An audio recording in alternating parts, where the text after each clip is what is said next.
আলভি ছিল হচ্ছে পুরোটাই পাপে পাপে পাপে ধোয়া যেটাকে বলে, বা পাপে মোছা।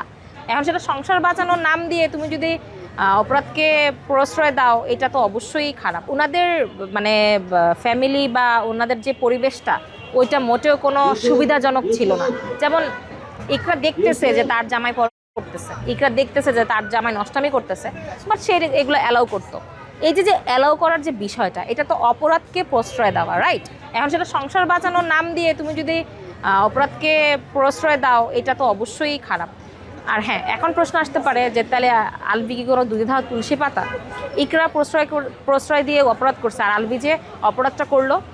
দেখেন, আমি একটা কথা বলি, আপনার বাসায় যখন অনেক বেশি ময়লা থাকবে, তখন আপনি চিন্তা করবেন কি যে আমি এটা আস্তে আস্তে পরিষ্কার করব, পরে পরিষ্কার করবো, আপনি ইগনোর করবেন। কিন্তু আপনার পরিষ্কার বাসায় যখন ছোট্ট একটা ময়লা থাকবে, আপনি কিন্তু ওইটা ডেসপারেট হয়ে যাবেন পরিষ্কার করার জন্য। এটা আমাদের মানুষের ধর্ম।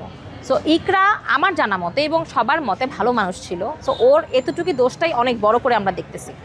আর আলভি ছিল হচ্ছে পুরোটাই পাপে পাপে পাপে ধোয়া যেটাকে বলে, বা পাপে মোছা।